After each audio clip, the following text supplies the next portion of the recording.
श्री हरि भगवान राम भाग 1 गीता प्रेस गोरखपुर। मुद्रक तथा प्रकाशक मोतीलाल जालान, गीता प्रेस गोरखपुर। ओम निवेदन। हमारे बालकों को अपने पूर्वज महापुरुषों के जीवन के संबंध में जानकारी रहे, इसी उद्देश्य से भगवान राम नामक यह पुस्तक छोटे छोटे 2 भागों में सचित्र प्रकाशित की जाती है। यह पहला भाग है। इसे पढ़ने से बालक बालिकाओं को राम के चरित्र की जानकारी तो होगी ही, साथ ही उनके चरित्र से शिक्षा भी प्राप्त होगी। इसमें प्रत्येक अध्याय में रामचरितमानस की उसी प्रसंग की चुनी हुई चौपाइयां और दोहे दिए गए हैं। इससे भाषा ज्ञान के साथ ही मानस के प्रसंगों का भी ज्ञान होगा तथा बालकों के लिए यह रुचिकर भी होगा। इसमें जो बातें लिखी गई हैं सभी रामायण के आधार पर लिखी गई हैं। हमारे बालक बालिका इससे लाभ उठावें, यही निवेदन है। विनीत प्रकाशक।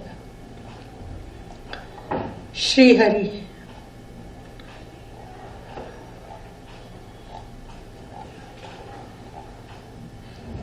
भगवान राम प्रथम भाग अवतार का कारण। बात बहुत ही पुरानी है।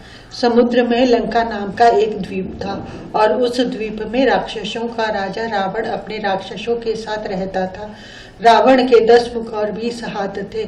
रावण तथा दूसरे राक्षस भी बहुत बलवान थे और जैसा मन में आता वैसा ही रूप बना सकते थे। राक्षस बड़े अन्यायी और पापी थे। राक्षसों के राजा रावण ने उन्हें आज्ञा दे रखी थी कि कोई पूजा पाठ न करने पावे। कोई देवताओं की पूजा करता तो राक्षस उसे मार डालते थे या तंग करते थे। गांवों में या ऋषियों के आश्रमों में अग्नि लगा देते थे। वे सभी प्राणियों को बिना अपराध ही सताया करते थे। दूसरों को सताकर भला कोई कब तक सुखी रह सकता है। पाप का फल दुख होता है और जो बहुत अधिक पाप करता है उसका विनाश निश्चित होता है। जब रावण का अत्याचार बहुत बढ़ गया तब देवताओं को बड़ा कष्ट हुआ। रावण ने कठोर तपस्या करके सृष्टिकर्ता ब्रह्मा जी से वरदान प्राप्त कर लिया था कि मनुष्य और बंदरों को छोड़कर दूसरे किसी के हाथ से वह मारा नहीं जाएगा।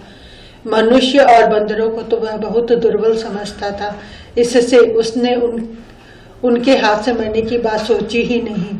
रावण के अत्याचार से पृथ्वी घबरा उठी। देवता दुखी हो गए। वरदान के प्रभाव से देवता रावण को मार तो सकते नहीं थे, इसलिए वे गाय बनी हुई पृथ्वी को साथ लेकर ब्रह्मा जी के पास गए।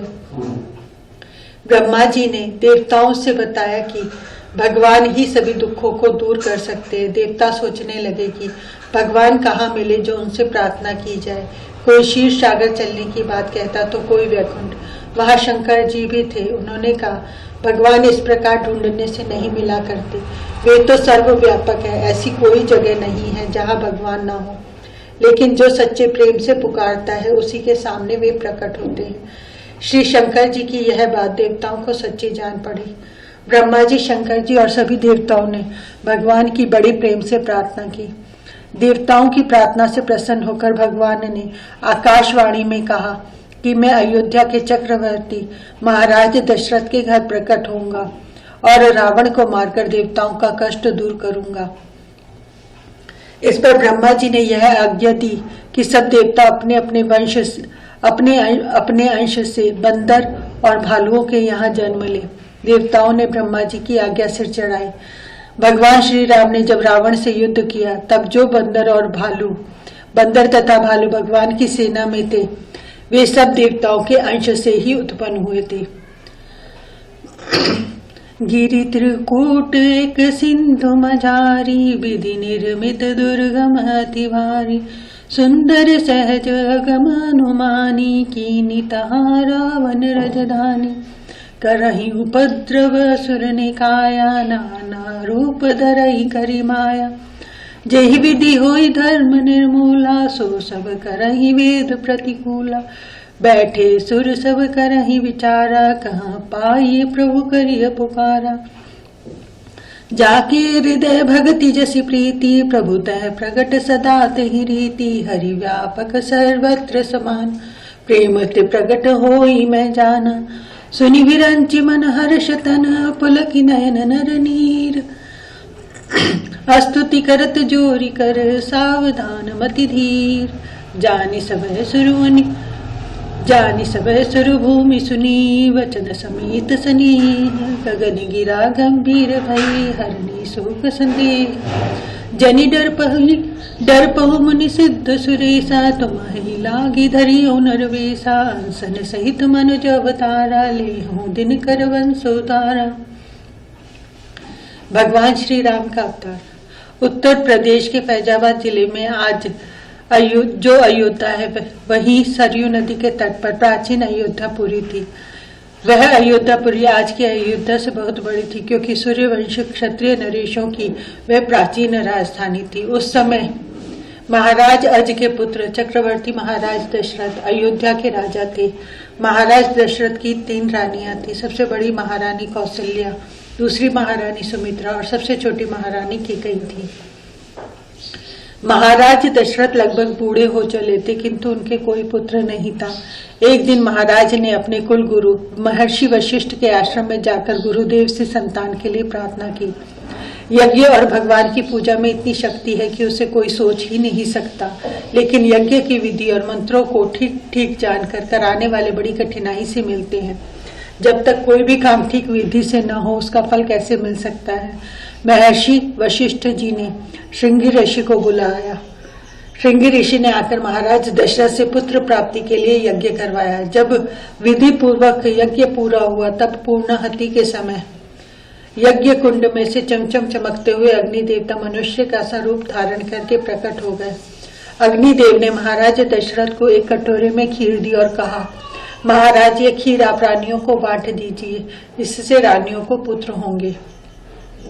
खीर देकर अग्निदेव फिर अग्निकुंड में अदृश्य हो गए। महाराज दशरथ ने खीर का आधा भाग बड़ी महारानी कौशल्या जी को दे दिया। बचे हुए आधे भाग का आधा करके एक भाग महारानी कैकेयी जी को दिया। अब जो चौथाई खीर बची, उसके 2 भाग करके एक कौशल्या जी को तथा दूसरा कैकेयी जी को देकर सुमित्रा जी को देने के लिए कह दिया। कौशल्या जी तथा कैकेयी जी ने वे भाग सुमित्रा जी को दे दिए। इस प्रकार सुमित्रा जी को भी चौथाई खीर 2 भागों में बंटकर मिल गई। भगवान किसी के गर्भ से जन्म नहीं लेते, लेकिन लीला ऐसी करते हैं जिससे मालूम पड़ता है कि बालक ने जन्म लिया है। इसी से लोग भ्रम में पड़कर भगवान को मनुष्य समझने लगते हैं। महाराज दशरथ जी की 3 रानियों को ऐसा जान पड़ा कि वे गर्भवती हो गई हैं। चैत्र शुक्ल पक्ष की नवमी को आजकल भी राम नवमी मनाई जाती है, क्योंकि इसी दिन ठीक दोपहर के समय भगवान श्री राम प्रकट हुए थे। माता कौशल्या जी के सामने शंख चक्र गदा कमल लिए चतुर्भुज रूप में भगवान प्रकट हो गए। भगवान का शरीर परम सुंदर मोर के कंठ जैसे हरियाली मिले हुए चमकते हुए नीले रंग का था। वे पीतांबर पहने हुए थे। कंधे पर पीला बिजली जैसा चमकता दुपट्टा था। सिर पर रत्नों से जड़ा मुकुट चमचमा रहा था। कानों में रत्नों के कुंडल थे। गले में वैजयंती माला थी। हाथों में कंकड़ तथा बाजूबंद थे। कमर में सोने की मणियों से जड़ी करधनी और चरणों में नुपुर थे। भगवान के शरीर के दिव्य प्रकाश से पूरा महल जगमगा रहा था। माता कौशल्या ने अपने सामने चतुर्भुज रूपधारी साक्षात भगवान को देखा तो वे चकित हो गई।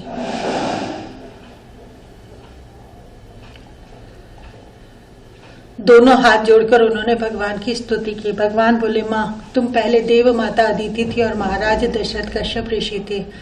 आप दोनों ने बहुत दिनों तक कठोर तपस्या करके मुझे प्रसन्न किया और मुझे पुत्र रूप में पाने का वरदान मांगा था। मैं अब इसीलिए तुम्हारा पुत्र होकर प्रकट हुआ हूँ। माता कौशल्या ने प्रार्थना की, भगवान, यदि आप मेरे पुत्र होकर प्रकट हुए हैं तो अपना यह चतुर्भुज रूप छिपा लीजिए और बच्चे बन जाइए, जिससे मुझे आपको पुत्र के रूप में पाने का सुख मिले। माता की यह कहते ही वस्त्र, आभूषण, शंख चक्र आदि तो अदृश्य हो गए और भगवान नन्हे से शिशु बनकर माता की गोद में आ गए। महाराज दशरथ को पुत्र जन्म का समाचार मिलने से बड़ा आनंद हुआ। राजमहल में तथा पूरे नगर में उत्सवों की धूम मच गई। दूसरे दिन दशमी की छोटी रानी कैकेयी जी को भी कौशल्या जी के समान ही नीले रंग के सुंदर पुत्र की प्राप्ति हुई और फिर सुमित्रा जी को गोरे रंग के अत्यंत सुंदर 2 जुड़वे पुत्र हुए। नामकरण के समय महर्षि वशिष्ठ जी ने माता कौशल्या के लाला का नाम श्री राम रखा।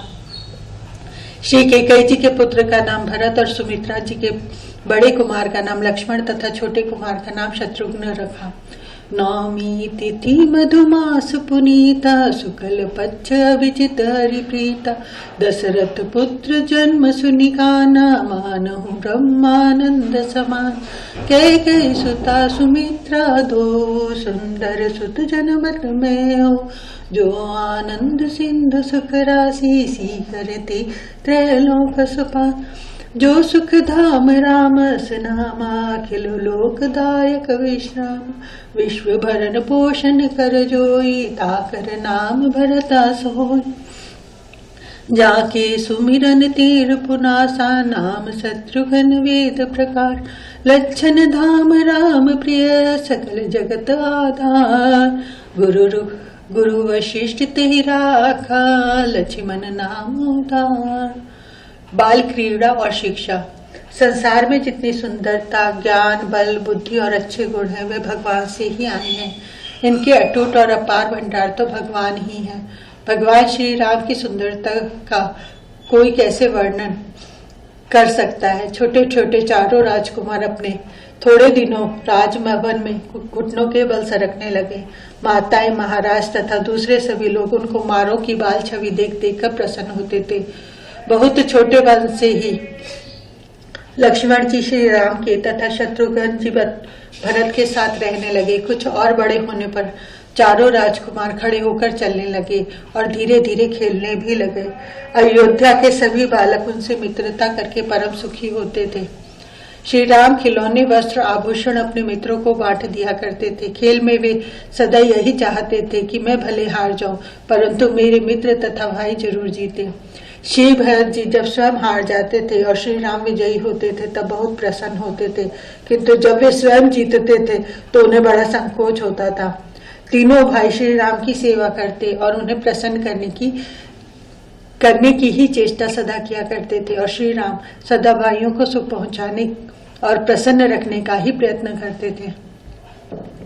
नगर के लोग राजकुमारों को अपने प्राणों के समान प्यार करते थे। राजकुमार बालक होने पर भी नगर के लोगों में जो जैसे बड़े आदरणीय थे उनका उसी प्रकार आदर करते थे।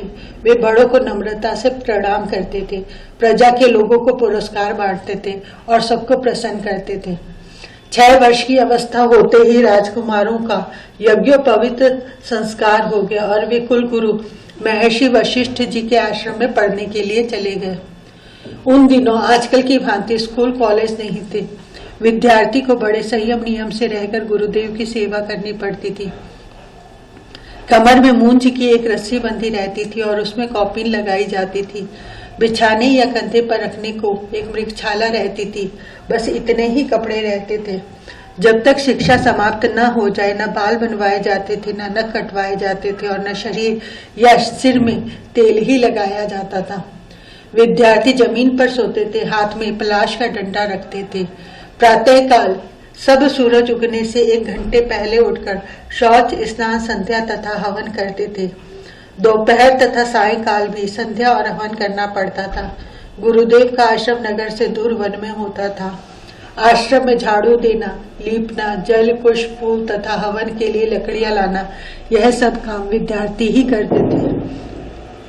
विद्यार्थी एक समय नगर या ग्रामों से भिक्षा मांग कर ले आते और गुरुदेव के सामने रख देते थे। उसमें से गुरुदेव जो दे देते थे उसी को खाकर वे संतुष्ट रहते थे। इस प्रकार गुरु की सेवा करते हुए गुरु कृपा से जो विद्या प्राप्त होती थी वह विद्या इस लोक और परलोक में भी कल्याण करने वाली होती थी। गुरुदेव के आश्रम में धनी दरिद्र के बालकों में कोई भेद नहीं होता था। सभी बालक समान भाव से ही रहते थे। भगवान श्री राम तो सभी विद्याओं तथा ज्ञान के सागर हैं, लेकिन मर्यादा यही है कि गुरुदेव की सेवा करके ही विद्या प्राप्त करनी चाहिए। इसलिए भाइयों के साथ श्री राम 6 वर्ष की अवस्था में ही यज्ञोपवीत होने पर महर्षि वशिष्ठ के आश्रम में आ गए और ब्रह्मचर्य आश्रम के नियमों का पूरा पालन करते हुए गुरुदेव की सेवा करने लगे। बहुत थोड़े दिनों में गुरुदेव के मुख से सुनकर चारों वेद, चारों उपवेद, 6 शास्त्र, वेद के 6 अंग, इतिहास, पुराण और सभी कलाएं उन्होंने सीख ली। गुरुदेव ने राजकुमारों को सब विद्याओं में निपुण हुआ देखकर घर लौटने की आज्ञा दी। विधि पूर्वक गुरु दक्षिणा देकर और समावर्तन संस्कार करा के चारों राजकुमार राजधानी में लौट आए। बारहि ते निज हित पति जानी, लक्ष्मण राम चरण रति मानी। भरत शत्रुघ्न दूनौ भाई, प्रभु सेवक जस प्रीति बढ़ाई। बाल चरित हरि गोविद कीना, अति आनंद दासन कह दीना। भई कुमार भई सब भ्राता, दीन जनेऊ गुरु पितु माता। गुरु गृह गए पढ़न रघुराई, अल्प काल विद्या सबाई। महर्षि विश्वामित्र के यज्ञ की रक्षा। महर्षि विश्वामित्र वन में आश्रम बनाकर रहते थे। वहां दूसरे और भी ऋषि मुनि रहा करते थे। महर्षि विश्वामित्र के आश्रम में जब ऋषि लोग यज्ञ करने लगते थे तब मारीच और सुबाहु नाम के राक्षस अपनी राक्षसी सेना के साथ यज्ञ का धुआं देख कर दौड़े चले आते थे और हड्डी, केश, मल मूत्र, रक्त आदि अपवित्र वस्तुओं की वर्षा करके यज्ञ तथा यज्ञ स्थान को अपवित्र कर देते थे। मारीच और सुबाहु सगे भाई थे और ये ताड़का राक्षसी के पुत्र थे। इनकी माता ताड़का भी मुनियों को बड़ा कष्ट दिया करती थी और मारीच और सुबाहु रावण के मुख्य सेवक थे और उसकी आज्ञा से राक्षसी सेना के साथ महर्षि विश्वामित्र के आश्रम से कुछ ही दूर रहते थे।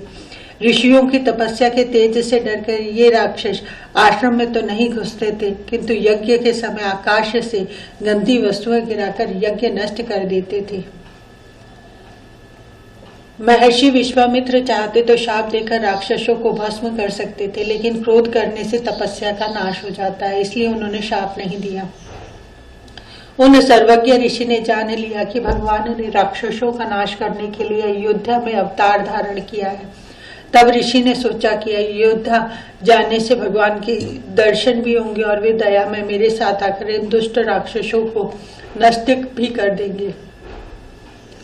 इसलिए वे अयोध्या को चल पड़े। अयोध्या पहुंचने पर महाराज दशरथ ने महर्षि विश्वामित्र के चरणों में प्रणाम किया और उन्हें ऊंचे सिंहासन पर बैठाकर उनकी पूजा की। स्वागत सत्कार हो जाने पर ऋषि ने कहा, महाराज, मुझे राक्षस लोग बहुत सताते हैं।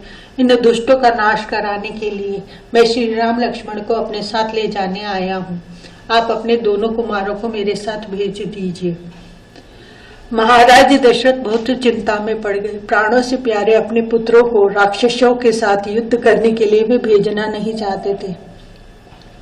उन्होंने बहुत प्रार्थना की और ऋषि से सेना के साथ स्वयं चलने को भी कहा, परंतु विश्वामित्र जी तो श्री राम लक्ष्मण को ही लेने आए थे। महर्षि वशिष्ठ जी ने महाराज को समझाया कि ये विश्वामित्र जी बड़े प्रतापी तथा तपस्वी है। इनके साथ जाने पर राजकुमारों को कोई कुछ नहीं कर सकता, नहीं तो क्रोध करके ये शाप देकर बहुत बड़ी हानि कर सकते हैं, इसलिए इनकी बात मान ही लेना उचित है। महाराज दशरथ ने गुरुदेव की आज्ञा स्वीकार कर ली। इन्होंने दोनों राजकुमारों को महर्षि विश्वामित्र जी के साथ जाने की आज्ञा दे दी। पिता की आज्ञा पाकर भगवान श्री राम ने माता के पास जाकर प्रणाम किया और उनसे भी आज्ञा ली। फिर कमर में तरकस बांधकर और कंधे पर धनुष रखकर छोटे भाई लक्ष्मण के साथ वे महर्षि विश्वामित्र जी के संग चल पड़े। मारीच और सुबाहु की माता ताड़का बड़ी भयानक राक्षसी थी।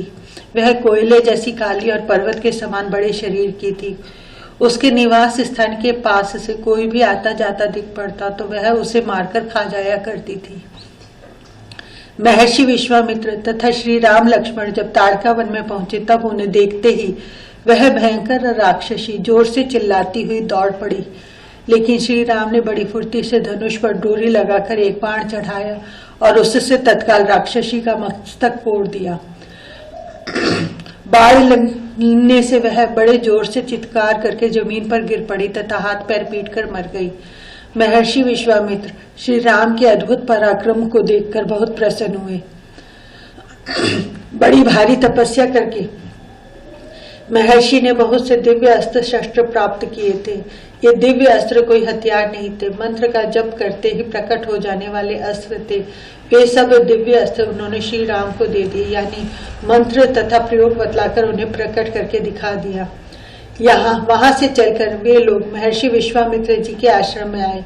उस रात्रि को सबने विश्राम किया। दूसरे दिन श्री राम ने ऋषियों को यज्ञ करने के लिए कहा। ऋषिगण यज्ञ करने बैठे और लक्ष्मण जी के साथ श्री राम धनुष चढ़ाकर सावधानी से खड़े होकर यज्ञ की रक्षा करने लगे। जैसे ही यज्ञ का धुआं आकाश में दिखाई पड़ा, मारीच और सुबाहु अपने सभी राक्षस सैनिकों के साथ अस्त्र शस्त्र लेकर चिल्लाते हुए आकाश मार्ग से दौड़े। श्री राम ने बड़ी भारी आंधी के समान आती हुई राक्षसी सेना को देखा और एक बिना नोक का बाण मारीच को मारा। उस बाण की चोट से राक्षस मारीच 100 योजन दूर, 400 कोस दूर समुद्र के किनारे जा गिरा। फिर एक और बाण चढ़ाकर अग्नि का मंत्र पढ़कर श्री राम ने छोड़ दिया। उस आग्नेयास्त्र की लपटों से सुबाहु क्षण भर में जलकर राख हो गया। जब तक श्री राम ने ये 2 बाण छोड़े, उतनी ही देर में श्री लक्ष्मण ने बाणों की ऐसी वर्षा की कि सेना के सभी राक्षसों के शरीर टुकड़े टुकड़े हो गए। ऋषियों के यज्ञ का विघ्न सदा के लिए दूर हो गया। विश्वामित्र महामुनि ज्ञानी वसहि विपिन, शुभ आश्रम जानी जह जप जोग मुनि करहि, अति मारीच सुबाहु डरहि, अखत यज्ञ निशाचर धावै, करहि उपद्रव मुनि दुख पावहि, तब मुनिवर मन कीन विचारा, प्रभु अवतरऊ हरन महिबारा, अहिम विष देखो पद जाई, करी विचिर विनती आनऊ दो भाई, सुर समूह सता असुर समूह सतावहि मोहि, में जाचन आयो निपसोहि, अनुज समेत देहु रघुनाथा, विनिश्चर वध में हो बसनाथा, सुत प्रिय मोहि प्राण की नाई, राम देत नहीं बनहि गोसाई, तब वशिष्ठ हो विधि समझावा, निपसंदेह नाश कह पावा, सौंपे भूप ऋषि सुत बहु विधि देई अशीष, जननी भवन गए प्रभु चली नाई पद सी।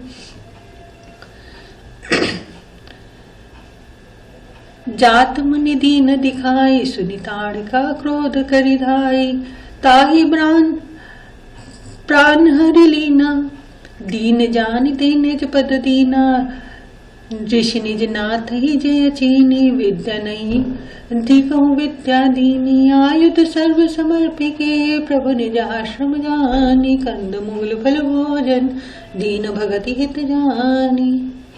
तब का मुनि सन रघुराय, निर्भय यज्ञ करो तुम जाए, करन लागे मुनिधारी, आप रहे मक की रखवारी, तम मारी निशाचर ले सहाया, दावा मुनि द्रोही, बिन फरमान राम ते माना, सत जो जन गो सागर पारा, एक सर सुबाहु पुनि मारा, अनुज निशाचर कटक संहारा। श्री जानकी स्वयंवर। उन दिनों साधारण लोगों के विवाह तो आज के समान ही विधि पूर्वक होते थे, किंतु राजकन्याओं की विवाह के लिए स्वयंवर की प्रथा भी थी। स्वयंवर भी 2 प्रकार का होता था। एक प्रकार के स्वयंवर में तो आए हुए राजकुमारों में से किसी के गले में राजकन्या जयमाला डाल देती थी और उसी के साथ उस राजकन्या का विवाह कर दिया जाता था। दूसरे प्रकार का स्वयंवर ऐसा होता था कि राजकुमारी का पिता कोई प्रतिज्ञा करता था, उस प्रतिज्ञा को पूर्ण करने वाले के साथ ही राजकुमारी का विवाह होता था। उन दिनों मिथिला देश के नरेश थे महाराज श्रीध्वज जनक। इनकी राजधानी मिथिला नगरी थी, जिसका दूसरा नाम जनकपुर है। एक बार मिथिला में अकाल पड़ा था। ऋषियों के आदेश से वर्षा के लिए महाराज जनक ने यज्ञ करने का निश्चय किया। यज्ञ भूमि को सोने के हल से स्वयं यजमान जोते, ऐसी विधि है। महाराज जनक जब यज्ञ भूमि जोत रहे थे, तब हल्की नोक लगने से भूमि से एक परम सुंदरी कन्या प्रकट हो गई। हल्की नोकों को संस्कृत में सीत कहते हैं। सीत से निकलने के कारण उस कन्या का नाम सीता पड़ा। महाराज जनक के पूर्वजों को भगवान शंकर ने अपना धनुष दिया था। वह धनुष महाराज के यहाँ रखा रहता था। महाराज उसकी प्रतिदिन पूजा करते थे। वह धनुष इतना भारी था कि उसे 60 बलवान पुरुष भी नहीं उठा सकते थे। कुछ बड़ी होने पर एक दिन सीता जी सखियों के साथ उस धनुष के पास खेल रही थी। खेलते खेलते उन्होंने वह धनुष एक ही हाथ से उठा लिया। जब यह समाचार महाराज जनक को मिला, तब उन्होंने प्रतिज्ञा की, जो कोई इस धनुष को तोड़ सकेगा उसी के साथ मैं अपनी पुत्री का विवाह करूंगा। महाराज जनक की प्रतिज्ञा की सूचना देश विदेश में कर दी गई। ऐसी प्रतिज्ञा के स्वयंवर में किसी को निमंत्रण देकर बुलाया नहीं जाता, बलवान लोग स्वयं आते हैं। श्री सीता जी के अपूर्व गुणों की तथा सुंदरता की प्रशंसा चारों ओर फैली ही थी। बहुत से बलवान राजा तथा राजकुमार महाराज जनक की प्रतिज्ञा सुनकर जनकपुर आए। महर्षि विश्वामित्र जी जानते थे कि श्री सीता जी साक्षात जगत जननी हैं। वे श्री राम की नित्य शक्ति है, श्री राम से ही उनका विवाह हो सकता है। अतएव जब श्री राम तथा लक्ष्मण ने मारीच, सुबाहु आदि राक्षसों को मारकर यज्ञ का विघ्न दूर कर दिया, तब महर्षि विश्वामित्र जी ने उनसे कहा, महाराज जनक अपनी पुत्री का स्वयंवर कर रहे हैं। मेरी इच्छा है कि तुम दोनों भी मेरे साथ यह महोत्सव देखने वहां चलो। महर्षि की आज्ञा स्वीकार करके दोनों भाई महर्षि के साथ मिथिला के लिए चले। दूसरे कुछ ऋषि मुनि भी साथ हो लिए। गंगा जी में स्नान करके जब ये लोग आगे गौतम ऋषि के आश्रम में पहुंचे, तब देखा कि उस आश्रम में कोई पशु पक्षी तक नहीं है, केवल एक स्त्री की पत्थर की मूर्ति पड़ी है। महर्षि विश्वामित्र ने बताया कि यह गौतम ऋषि की पत्नी अहल्या है, जो ऋषि के शाप से पत्थर हो गई है। श्री राम ने महर्षि के कहने से अपने चरणों से उस मूर्ति को छू दिया। श्री राम की चरण धूलि लगते ही वह मूर्ति दिव्य तेजोमयी स्त्री हो गई। उस ऋषि पत्नी अहल्या ने भगवान श्री राम की स्तुति की और फिर वह अपने पति के पास तपोलोक को चली गई। मिथिला पहुंचकर महर्षि विश्वामित्र जी ने एक आम के बगीचे में सबके साथ डेरा किया। महर्षि के आने का समाचार पाकर महाराज जनक मंत्रियों तथा कुल पुरोहित के साथ स्वागत करने आए और बड़े आग्रह से उन्होंने महर्षि तथा श्री राम लक्ष्मण के साथ मुनि मंडली को नगर में ले जाकर एक उत्तम भवन में ठहराया। श्री राम लक्ष्मण जब नगर देखने निकले, तब उनके अलौकिक सौंदर्य तथा अद्भुत पराक्रम की चर्चा सुनकर नगरवासी उन्हें देखने दौड़ पड़े। उनके दर्शन करके सभी नगरवासी भगवान से मन ही मन प्रार्थना करने लगे कि श्री राम के साथ ही श्री जनक नंदिनी सीता जी का विवाह हो। श्री राम लक्ष्मण राजकुमार होने पर भी महर्षि विश्वामित्र की बड़ी सावधानी एवं प्रेम से सेवा करते थे। प्रातः काल सूर्योदय से एक पहर पहले ही वे महर्षि के उठने से पूर्व उठ जाते थे। महर्षि की पूजा के लिए पुष्प जल आदि लाते थे। दिन में जो भी सेवा का काम होता था सब करते थे। आधी रात तक ऋषि लोग परस्पर कथा सत्संग तथा भगवान का गुणगान करते। इसके बाद जब महर्षि सो जाते, तब दोनों भाई चरण दबाते और तब सोने जाते। जब बार बार स्नेह पूर्वक महर्षि इनके सोने के लिए कहते थे।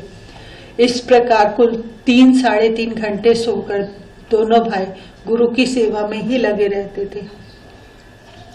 जनकपुर में जब दोनों भाई महर्षि की पूजा के लिए पुष्प लेने महाराज जनक की फुलबारी में गए थे, तब उसी समय श्री सीता जी भी अपनी माता की आज्ञा से सखियों के साथ भगवती पार्वती का पूजन करने वहां आई थी। पहले पहले फुलबारी में ही श्री राम तथा श्री सीता ने एक दूसरे को देखा। स्वयंवर के दिन आए हुए राजा लोग अच्छे उत्तम आसनों पर बैठे थे। वह सभा भवन अच्छी तरह सजाया गया था। बीच में भगवान शंकर का भारी धनुष रखा था। नगर के लोग भी वहां एकत्र हुए थे। स्त्री पुरुष सबके लिए अलग अलग बैठने की उत्तम व्यवस्था थी। महर्षि विश्वामित्र जी भी मुनियों तथा राम लक्ष्मण के साथ एक ऊंचे सिंहासन पर आकर बैठ गए। सबके बैठ जाने पर महाराज जनक की प्रतिज्ञा सभा में सुनाई गई। प्रतिज्ञा सुनकर राजा लोग धनुष उठाने के उद्योग में लग गए, लेकिन धनुष उठाना तो दूर किसी से हिल भी नहीं सका। जब सब राजा हार कर बैठ गए, तब महाराज जनक को बड़ा दुख हुआ। उन्होंने राजाओं को फटकारते हुए कहा, मैं जान गया कि पृथ्वी में अब कोई वीर नहीं है। मैं अपनी प्रतिज्ञा नहीं तोड़ सकता। मेरी लड़की का विवाह होना नहीं लिखा होगा तो मैं कर ही क्या सकता हूँ। अब कोई अपने को वीर कहने का साहस न करे। श्री लक्ष्मण जी से महाराज जनक की ये बातें सही नहीं गई। उन्हें लगा कि यह तो श्री राम जी का अपमान है। श्री लक्ष्मण जी श्री राम जी का अपमान नहीं सह सकते थे। वे उठकर खड़े हो गए और बोले, महाराज जनक ने श्री राम जी के रहते हुए बहुत अनुचित का बात कही। यदि मेरे बड़े भाई श्री राम की आज्ञा थी तो इस धनुष को तो क्या मैं सुमेरु पर्वत को भी उखाड़कर मूली की तरह तोड़कर फेंक सकता हूँ।